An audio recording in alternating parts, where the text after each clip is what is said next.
के प्यारे बच्चों, कठपुतली पाठ के प्रश्नोत्तर इस प्रकार से हैं। कठपुतली को गुस्सा क्यों आया? कठपुतली सदा दूसरों के इशारों पर नाचती है क्योंकि उसे चारों ओर से धागों से बांध रखा गया है। धीरे धीरे दूसरों के आदेशों का पालन करते करते वह इस बंधन से थक चुकी है। वह स्वतंत्र होना चाहती है, अपने पांव पर खड़ा होना चाहती है। धागे में बंधना उसे पराधीनता लगता है, क्योंकि ये जो पराधीनता है, ये जो है किसी को भी पसंद नहीं है। इसलिए उसे अपनी व्यवस्था पर गुस्सा आता है। इस प्रश्न में है कि कठपुतली को गुस्सा क्यों आया। इसका तात्पर्य आप स्वाभाविक रूप से समझ सकते हो कि जब आपको कोई बंधन में बांध दे या आपसे कहे कि आपको इधर नहीं जाना, उधर नहीं जाना, तो आपको भी थोड़ी सी गुस्सा आती है। इसी तरह से यहाँ पर कठपुतली का गुस्सा होना स्वाभाविक है। प्रश्न दूसरा है कि कठपुतली को अपने पाँव पर खड़ा होने की इच्छा है, लेकिन वह क्यों खड़ी नहीं होती? कठपुतली अपने पाँव पर खड़ी होना चाहती है, अर्थात पराधीनता उसे पसंद नहीं, लेकिन खड़ी नहीं होती क्योंकि उसके पैरों में स्वतंत्र होने की शक्ति, यानी कि स्वतंत्र रूप से खड़े होने की शक्ति नहीं है, क्षमता नहीं है। स्वतंत्रता के लिए केवल इच्छा नहीं, अपितु क्षमता, साहस की भी आवश्यकता होती है, जो कठपुतली में नहीं है। उसे यह भी चिंता है कि अन्य कठपुतलियों पर उसके इस विद्रोह का क्या प्रभाव पड़ेगा। यानी कि जो वह कदम उठा रही है, विद्रोह करना चाह रही है, वो आज़ाद होना चाह रही है, लेकिन वो आज़ाद होकर जाएगी कहाँ, क्या करेगी, ये विचार उसके मन में आता है और फिर वह चुप हो जाती है। प्रश्न तीसरा, कठपुतली पहली कठपुतली के बाद दूसरी कठपुतलियों को क्यों अच्छी लगती है? जब पहली कठपुतली ने स्वतंत्र होने के लिए विद्रोह किया तो दूसरी कठपुतलियों को यह बात बहुत अच्छी और प्रेरक लगी, क्योंकि बंधन में रहना कोई पसंद नहीं करता। वे अपनी इच्छा अनुसार जीना चाहती हैं। वे भी गुलामी के बंधनों से दुखी और थक चुकी हैं। वे आज़ादी चाहती हैं। यहाँ पर कठपुतली का प्रश्न चौथा जो है, उसमें लिखा हुआ है कि पहली कठपुतली ने स्वयं कहा कि ये धागे क्यों हैं, मेरे पीछे आके इन्हें तोड़ दो, मुझे मेरे पाँव पर छोड़ दो। तो फिर वह चिंतित क्यों हुई? ये कैसी इच्छा मेरे मन में जगी? नीचे दिए वाक्यों की सहायता से अपने विचार व्यक्त करें। यानी कि इसमें जो है 1, 2, 3, 4 आपके पॉइंट में हैं और हर प्रश्न एक लाइन से बन रहा है कि उसे दूसरी कठपुतलियों की जिम्मेदारी महसूस होने लगी क्या?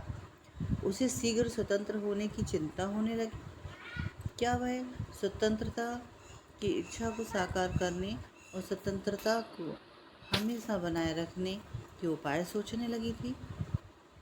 क्या वह डर गई थी क्योंकि उसकी उम्र कम थी और वह अन्य कठपुतलियों की जिम्मेदारी उठाने के लिए लायक नहीं थी?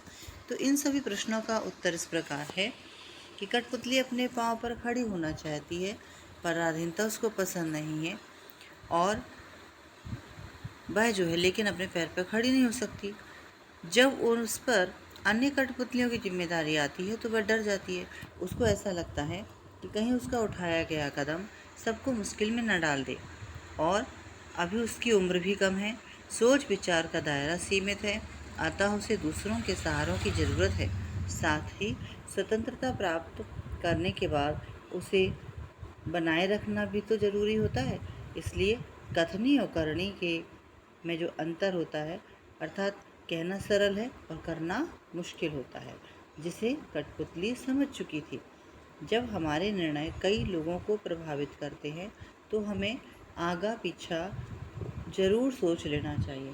यानी कि जो भी हम निर्णय लेते हैं उसका प्रभाव अन्य लोगों पर क्या पड़ेगा, परिवार के लोगों पर क्या पड़ेगा, आप स्वाभाविक रूप से ये समझकर ही कोई चीज़ का निर्णय लें। प्रश्न है, बहुत दिन हुए हमें अपने मन के छंद छुए, इस पंक्ति का अर्थ क्या है? और इस प्रकार से देखो, यहाँ और भी चीज़ें हैं।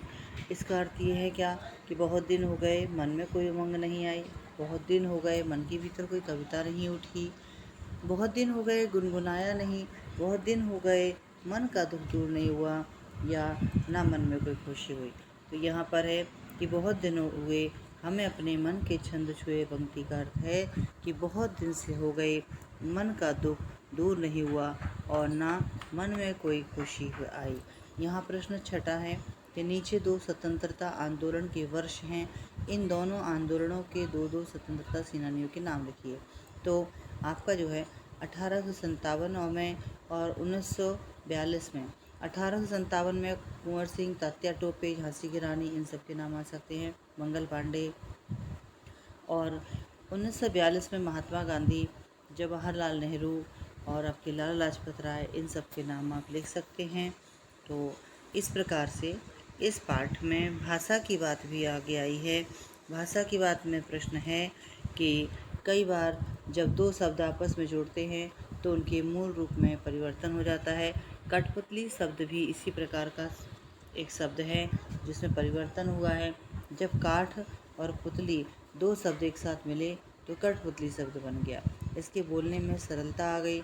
और इस प्रकार के कुछ अन्य शब्द हैं जैसे कठगुलाब, कठफोड़ा, हाथ हाथ हाथ, सोना सोन, मिट्टी मट, इस तरह से दिया है। यहाँ पर है कि हाथ हाथ, हथकरदा, हथकड़ी, सोन सोन, सोन नदी, सोनभद्र, सोनजूही, मिट्टी मट का हो जाएगा मट मैला, मटका आदि। तो ये सारे प्रश्न आप आसानी से कर सकते हैं।